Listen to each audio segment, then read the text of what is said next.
So this week we're continuing with the resume questions and we're finishing out the episode. So make sure you stay tuned.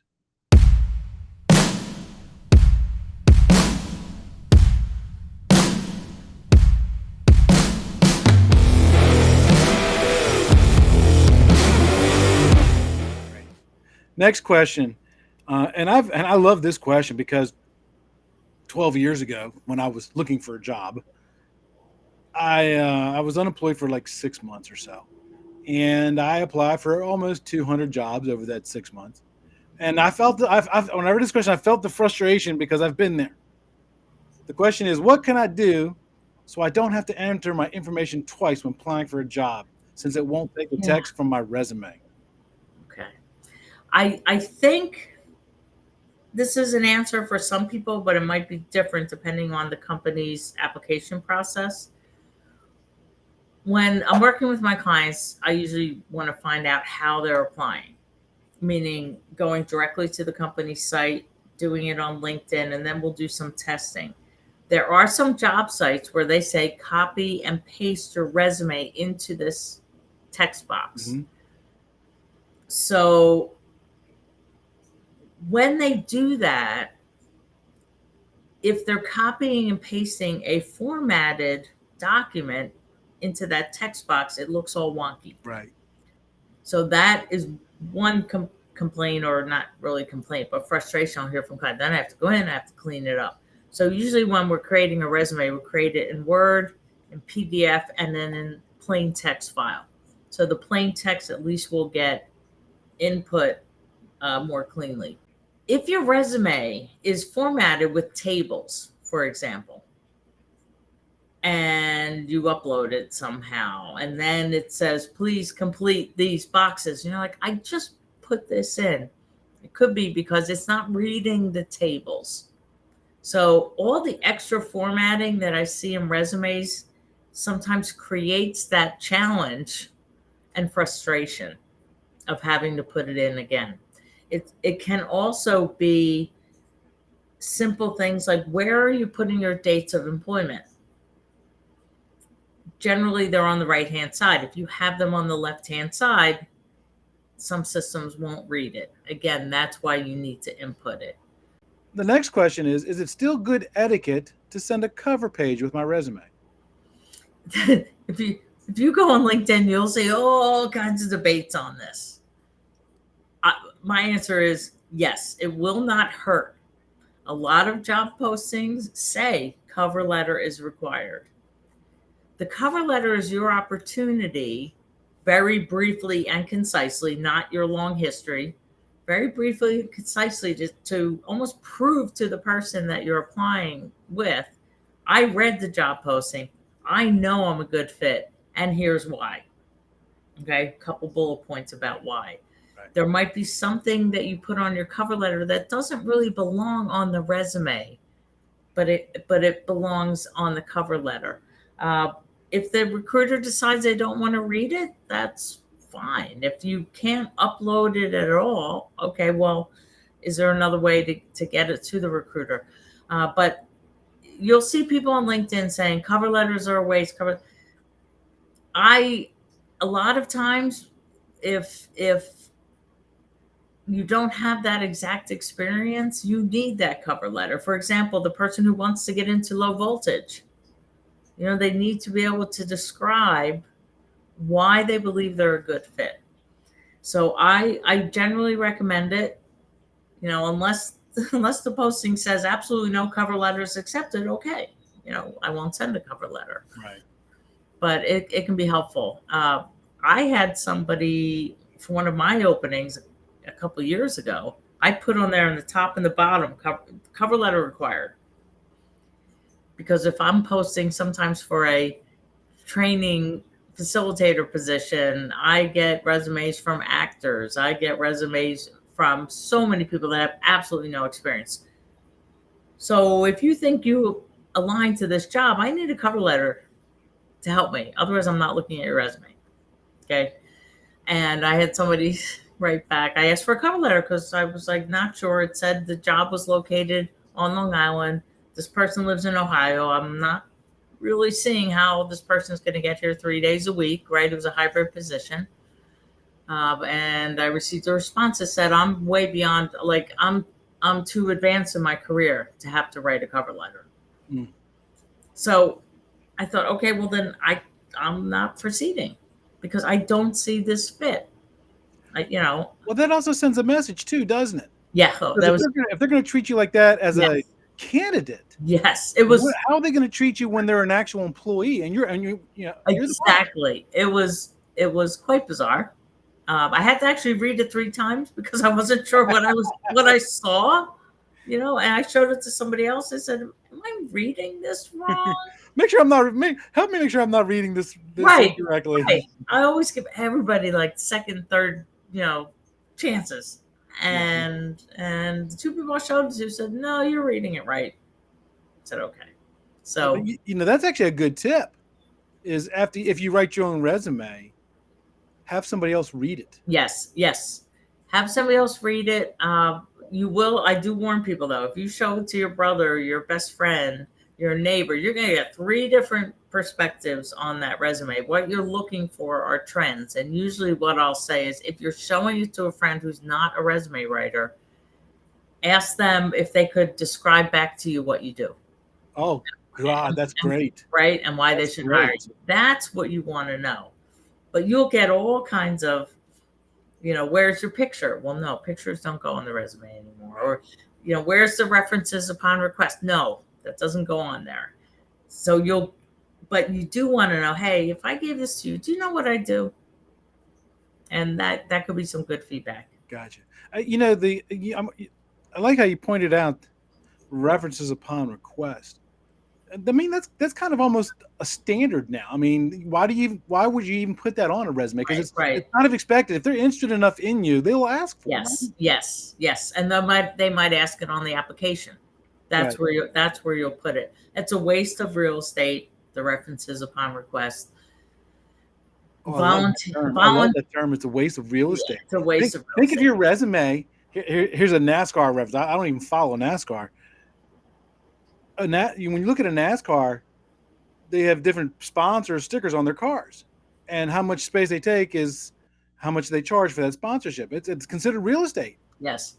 And so why would you waste that valuable, important real estate on something that's already assumed? Yes. There's a lot. Unless it really applies to your job, you don't need to put your volunteer activities. It might apply to your job, especially if you're applying for a nonprofit. But there are things like that. My hobbies, take that off. I love to ski and travel with my kids on the weekends, not on the resume. That could also be a bad thing too, because like one of my hobbies is making my own wine. Yeah, right. And if the HR person is a recovering alcoholic, right. Boom. Right. So that's not, that could be a good building rapport question that the HR manager asks you in the beginning of an interview. And then you want to look around and make sure, right. Whatever. I don't want to say anything inappropriate. Right. Well, you should see when I tell people I make my own wine, and I mention and I tell them, well, right now in my closet I've got 12 gallons of wine. Oh my gosh! And they look at me just like you just did, 12 gallons. Gallons. Yeah, because you make them in 6-gallon increments, and then you bottle them. So for those who don't know, 6 gallons is roughly about 24 bottles of wine. And wine takes months. You don't just make it overnight. It takes months, sometimes a year, to the full process. So you always got some wine that's just starting, some that's close to being aged and stuff like that. But it's a fun hobby. It's just something I like. My wife drinks wine. I'm not a big wine drinker. I make it for her. And but you're right. You might think that hobby's cool, right? Maybe the person who's doing the interviewing may not, and if it's not relevant to the job, like for example, here's one that might be applicable. Let me know. So in our industry, we have this organization called BICSI, Building Industry Consulting Services International. It represents our industry. They have committees, and those committees write publications, best practice manuals, and credentialing and stuff like that. So if your hobby is volunteering for committees on Bixby, that would be appropriate, right? Yes. And I would list that under, organizations after your education, those relevant organizations. And not just I signed up and paid Right. my membership dues. Just, if you were really involved in that, that should go on there. Yeah, because that speaks to, again, that's speaking to the dedication to the industry instead of just saying, yeah, I got my RCD certification. Right. Well, yeah, I Right. got my RCD certification, but I'm also on the Bixby mentoring committee to help mentor young and upcoming professionals. Perfect. That goes on there. Yes. And that gets listed as professional organizations, the relevant professional ones. Right. Okay, next question. Should I have a tailored resume for different types of positions? For example, like project manager versus an estimator. That's a loaded question because it depends on your experience. So I will do two versions of resumes for clients sometimes if those two different jobs if those two jobs are quite different and the experience that the client has and wants to highlight is very different. Okay, so here's your project manager job and here's your estimator, if in fact they're very different. Sometimes, though, you can have one that's highlighting both, right? So we'll start with the summary, we start with our headline, project manager and estimator, and then the summary describes the 2 lines of experience that you've had and your skills describe it. So I don't recommend tailoring your resume for every single job that you're applying for because that will make you insane. And you might, when you have an interview, pull the wrong resume that you sent. Yes. Right. So unless you title it, print it, and write on there exactly which job you applied for with that resume, that could be a challenge. And whatever resume you send in these days should match to your LinkedIn. So I don't, and you'll have other resumes writers say something different. I don't recommend for every job. But if there is if it's a type of job, Right. yes, you might have 2 or 3 different resumes. Gotcha. Yeah, I think that's what they were talking about. Not specific jobs for a specific company, but Right. rather a job position. So, a project manager has different duties and skills required than an estimator. But a person who might be applying for a project manager job he might be currently be an estimator now, but might have been a project manager in the past. So he could tailor one resume to apply to all of the project manager positions, Yeah. and then another one towards all the estimating positions. Mm-hmm. Sure. And again, sometimes you don't have to if you're able to combine both. I've done resumes where we've highlighted under a position project management, here's what I did. Estimating, here's what I did. And then when you're writing the cover letter, that's your chance to say, I'm really interested in this project management position because I truly enjoyed when I did this, and this, and was very successful here. So it doesn't have to be arduous, or I don't want it to be arduous for the client. Right. Yeah, I'm just thinking, as from what you said earlier about the top third of the resume being very, very valuable real estate. That to me, if I probably would have one resume for. Actually, I probably have 3. One for project management positions, one for estimating positions, one for training positions. Because those are the 3 major things that I've done with my career. Right. And I can highlight skill sets because I've always felt, and I'm maybe you can tell me if I'm right or just totally off the point, but I always felt that the resume should be the answer to the question that the HR person's asking. And if if we don't know what the questions are asking, read the job description. Right. I mean, it may not be verbed as a question, but they're there. Yes. That job description tells you what's important to them. And if you don't tell them you've got, if gold's valuable to them and you don't have gold, you got silver. Right. You're probably not going to get the job. Right. But exactly. Yeah. And here's a little tip if somebody's working on their own resume. There's different websites that are free where you can do keyword searches and analysis. And I'll take somebody's resume after I've worked on it, do the keyword analysis you'll get by single phrase, double phrase, triple phrase. Then I take the job postings and check against it to see, does this person's experience highlight that? So exactly, where they put it in their job description, and usually whatever is first is what's most important, what's top of mind. Are we showing that on the resume? If you have that experience. If you don't have that experience, your cover letter needs to describe why I'm still applying for this job, even though I don't have this, and this, but I have this. But again, that keyword search is very helpful. Yes. I love this question. And you told me before we started hit the record button, you said this was one of your favorite questions. I took a break from the low voltage industry a couple years ago to hike the Appalachian Trail. For those who don't know, if you hike the full trail, that's usually about a year commitment. Yes. Yeah. How can I explain this gap in my resume? I'm wondering, was this person in a documentary I just saw? Because there was a documentary about this. It could have been. They followed this person hiking the Appalachian Trail. You can, again, this is client specific, but if it was 6 months, most of the time you don't even need to highlight it. Okay. When you get to the application and you're putting in those dates, you might have to be ready. If you took this time off, how much was it? 2 years, 1 year? Usually, well, it's usually about a year. They didn't say in the question how long they took out, but okay. Actually, it does say it's a couple years. So,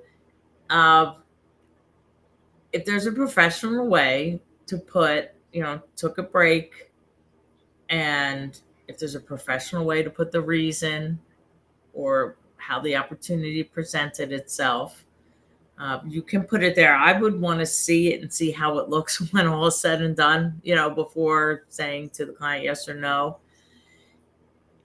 Sometimes you don't need to put anything, but you do need to be prepared to answer the question on the interview. Right. And again, have a very professional reason for doing that. That's great advice. Is when you two things I want to add here real quickly. When you're going to do the interview, try to anticipate every question they're going to ask you and think about how you're going to respond to, and practice it in front of a mirror. Yes. Right. Practice in front of the mirror. And then the other thing, because it's going to make you sound more articulate. And the second thing is, a lot of people miss this, and I think you and I talked about this when I reached out to you a couple of weeks back to ask you about coming on the show. Is you're interviewing them as much as they're interviewing you. Mm-hmm. You don't want to go work for a company just because you need a job and then find out, well, the company culture there doesn't match your personal values. Right.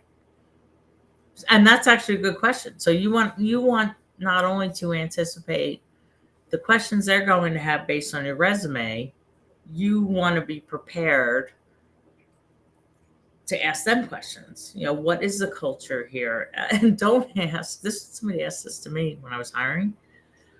When can I start taking vacation days? That was a question during the first Red interview. flag number one. I did follow up with it. I said, well, that's an interesting question for a first interview. Is there a specific reason? And the person said, well, we already have a trip booked for June. So, okay. Okay, that makes sense. That makes sense. Okay.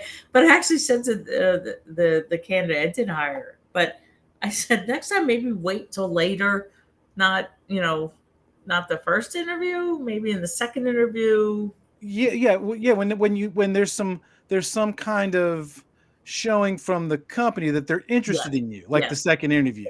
Yes. Or at the end of the first interview, and you get that, because some people don't have to go through second or third interviews. Right. But at the end of that first interview, you feel like it's a really positive conversation, and you feel like they're interested in you and they're going to offer you a position. You need to say, hey, look, just so you know, I've already paid for a deposit on a vacation in June. So if we get to the process where you offer a position, I need to know that I'm still gonna be able to take that vacation.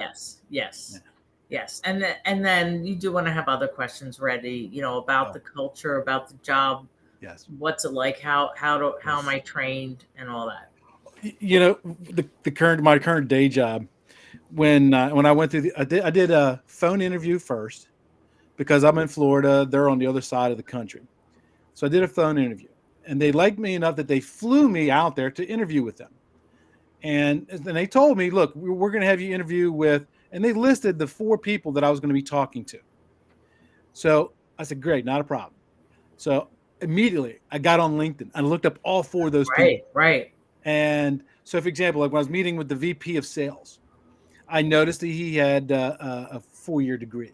And he had a master's degree, I'm sorry. And I just finished my master's degree. So when I was interviewing with him, and he goes, do you have any questions for me? I said, yeah, I do. I said, I noticed that you graduated with a master's degree from blah, blah, blah, blah college. I just got my master's degree. How do you feel that having your master's degree helped you be successful within this company?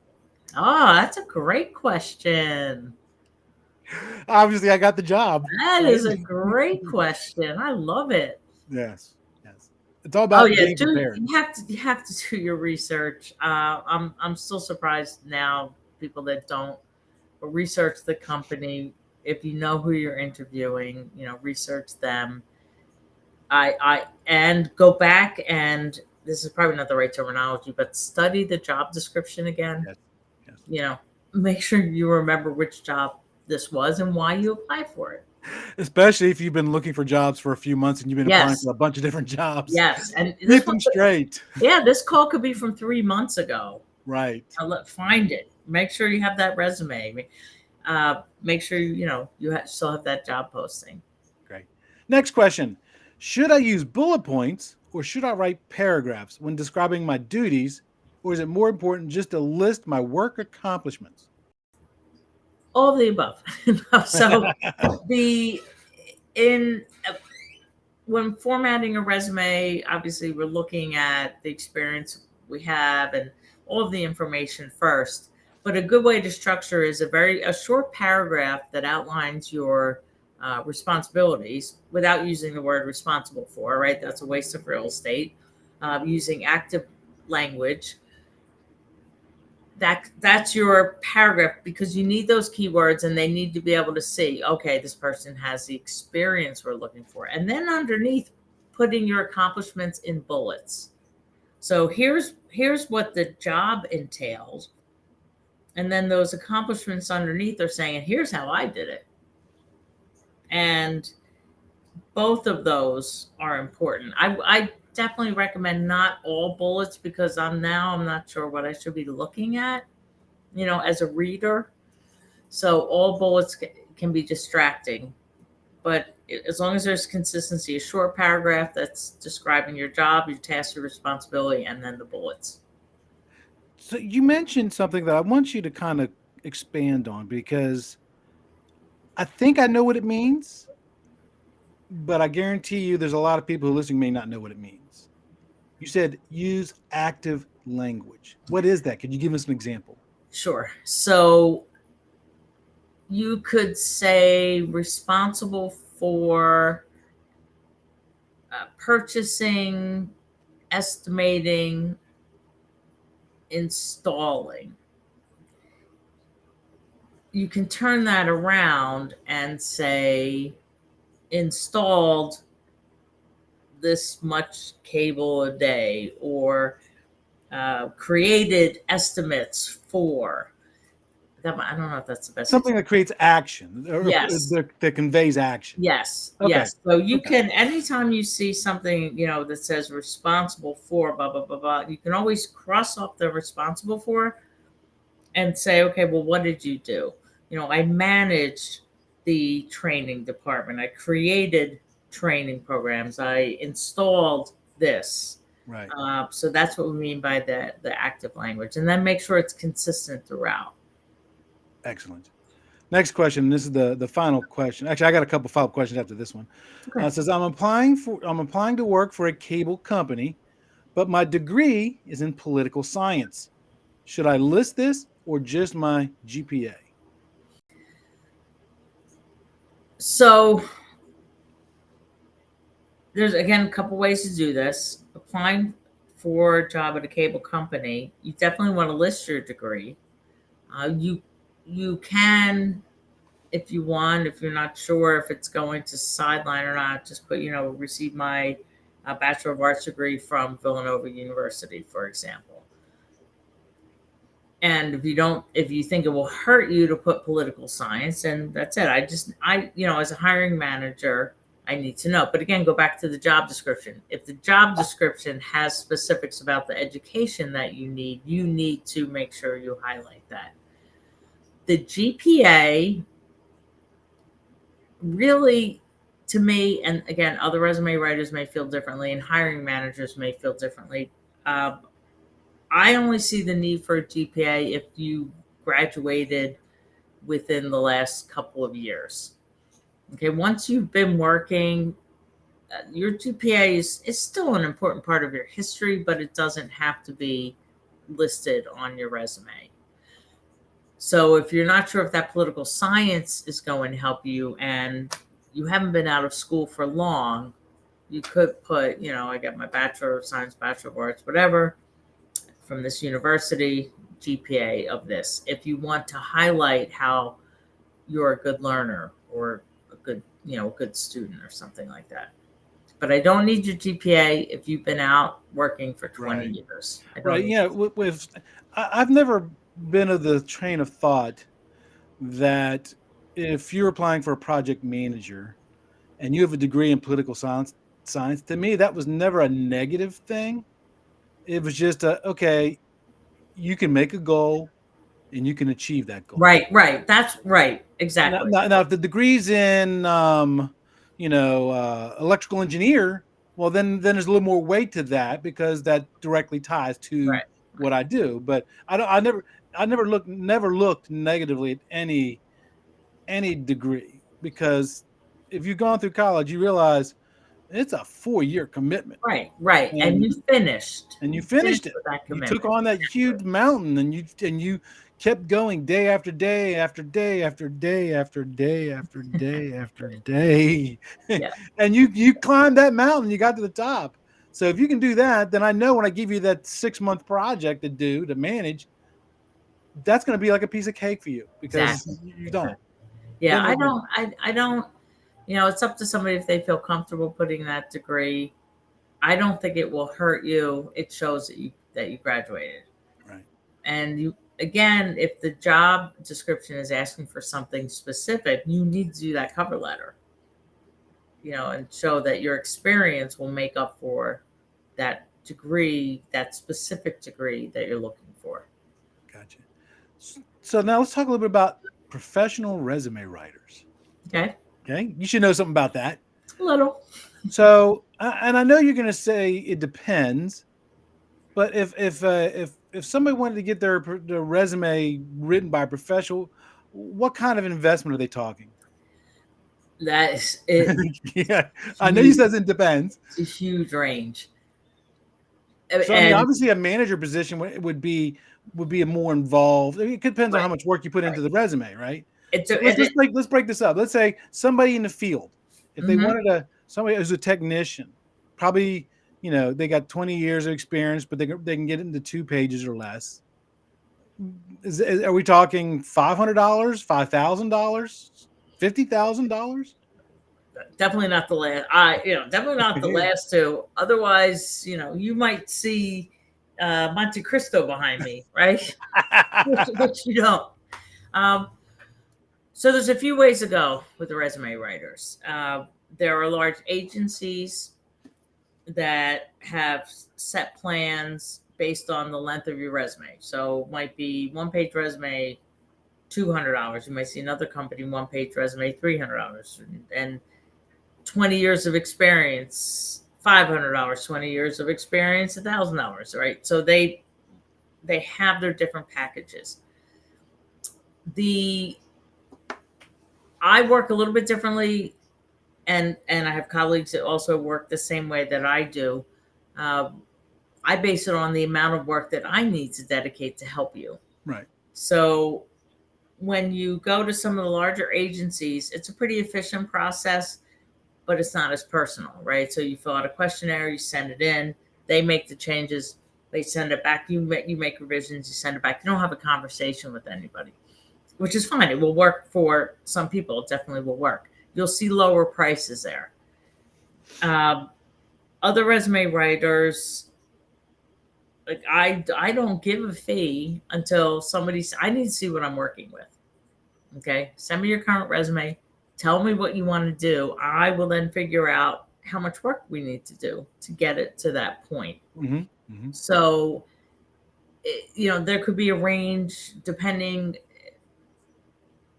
For the past 3 years, so I know it's being broadcast, I'm risking this, but the range has been between 250, 200, not thousand, $250 up to 1,200. Gotcha. That's pretty much what the range has been. Okay. And it depends on, are we starting from scratch? Right. We have nothing and you have 20 years of work. Right. We've done, on the corporate side of my business, we work with companies who are outsourcing, and we go in and we do 1-day workshops called Next Step Career Workshop. And then those folks, if they've attended the workshop, they get a discount on the resumes because we know they've already learned some of the key things. Right. The reason I'm bringing that up is a lot of those clients were at the same company for 30 years. They had nothing, right? So their fee is going to be higher, right, than somebody that just got a job there a year ago, and that resume was pretty good that got them there. We just need to update. It's not as stale. It's not as stale as somebody's right. been. Yeah, exactly. Exactly. So you can go online and find probably resumes that start at $199. And then if when you look, if you want to have a conversation with that writer, it's an additional $50, so they can do it that way, or there's packages. And then it also depends if you need help interviewing. So, like we work on the resumes with clients, on cover letters, interviewing prep. We've done some salary negotiation practice with people, and then we help them figure out now what needs to go on your LinkedIn. So it depends on what's needed. Yeah, I wasn't trying to pin you down on what your price was, because there are way too many variables. Right. So and I understand it, but I know somebody listening to this show is going to be thinking, I didn't do good in English in high school. Might be worth it to me. Let me ask you this question: if somebody gets, and it's just an opinion, it's not fact, do you feel that a resume written by a professional writer, such as yourself or your colleagues, has a better chance of going through and getting hired than somebody who does one themselves? I would say yes. Unless the person writing it, again, is really good. Writer. Yeah, it's a good writer. There's lots of templates online. If they, do research and find a template and they're a good writer, I think that also increases the odds.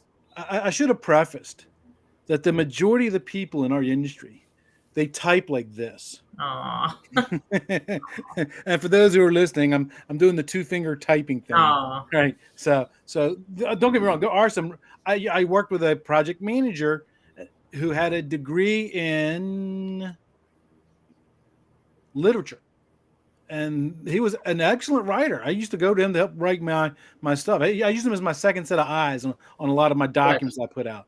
And but those are few and far between in our industry. Few and far between. If somebody's looking to hire a professional resume writer, what are some of the search criteria or some of the things they should look at when they're evaluating who to pick? I would look at experience.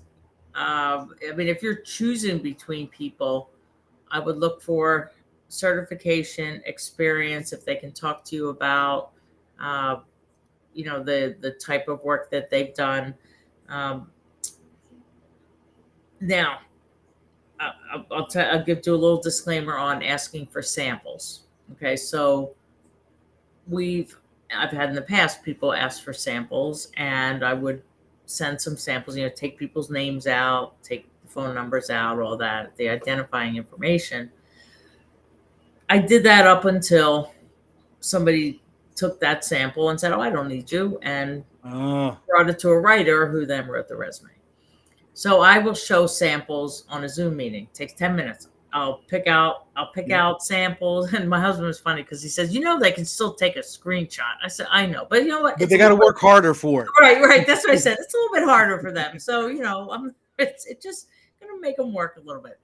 So people do ask for samples, or they want to see samples. The other challenge with that is there's a lot of samples on the internet. So somebody that's not legit can say, sure, here's my sample of the work I've done. I would say if you can talk to that person, whether it's by email or phone, you feel comfortable with them, they understand what you're trying to do. They have references that they can give you. References can be challenging if the references are actually working somewhere and looking for jobs. So, as a resume writer, you want to find people that are not actively looking. They'll be more comfortable to do that. And again, what's best for your process? If you don't feel like talking to the person, emailing back and forth works. Then look at how they're responding to you. Right. You mentioned earlier that you were a certified professional resume writer, CPRW. Our industry loves acronyms. Oh, and that's why I was like, I got to find out what that acronym means. Yeah. So if somebody's is trying to pick between a couple different resume writers, and one of them has that certification, what value add is that for the person who's looking to get that resume created? Good question. So, there's similar in your industry, we have to go through a certification process every year, depending on the association that's certifying you, you have to recertify. The advantages now, similar to your industry, we're part of a group that's always staying current on what's happening with resumes, what's happening with LinkedIn. So it's that that's my feeling. That's what the difference is. Like, and even somebody could even go, the Professional Association for Resume Writers and Career Coaches, and go right in there, and anybody listed in there is certified. So if you want somebody that's local to you because you think they understand the business, you can search that way, go into those organizations' websites. Excellent. It's probably the same thing for our certifications, right? I'm a certified registered communications distribution designer, an RCDD. If a client is looking for a project manager or an estimator, and it's between me and one other person, I have my RCDD, the other person doesn't. That doesn't mean the other person is not as good as me because I've got the RCD. Right. But I've gone through a couple extra steps to document my skills. Yes, that's pretty much it. Yeah. Because there are some people I know are excellent resume writers. They're not certified. They are incredible resume writers. So, and some people have been, like, the first time I was certified was internally, as I mentioned, at Chase. Chase, at the time had just amazing called Career Development Center. And, that certification was for Chase. So it didn't have any meaning outside of Chase, which is why then when Chase had, say, how can I get certified? So, but that would still be important. Like if I saw that on a resume writer's bio, okay, they were, they've done it for this long, or they could have a coaching certification. There's different certifications out there. And again, it does mean they took the extra step. Right. What a great conversation. Oh, I like talking to you. What a great conversation. When I knew this is something I wanted to address, but I thought it would be a dull, boring conversation. But man, I had a fantastic time, and you answered some really good questions, had some really good advice. Number one, I appreciate you sticking around longer than I originally asked you to. Okay. I hope it wasn't too much talk. No. But I do have a follow-up question. If somebody wants to get their resume righted and they want you to write that resume, how do they get in touch with you? Well, I'm on LinkedIn. And they can send me a message on LinkedIn. And what I do is, depending on availability, because I take that personal approach with all my clients. So usually I have them send me their current resume, a sample job posting that kind of indicates what they'd be looking at. And then I'll say, here's a plan, here's when I can start. And here's what the fee would be. based I'll on. put your LinkedIn profile and the Okay. link in the description below so people Okay. can definitely get a hold of you. And that concludes our resume series. I hope that the information over the last 2 episodes has given you some information to make your resume a little better to help you get your dream job. Remember, until next time, knowledge is power. That's it for this episode of today's podcast. We hope you were able to learn something. Make sure to subscribe so you don't miss out on future content. Also, leave a rating so we can help even more people learn about telecommunications. Until next time, be safe.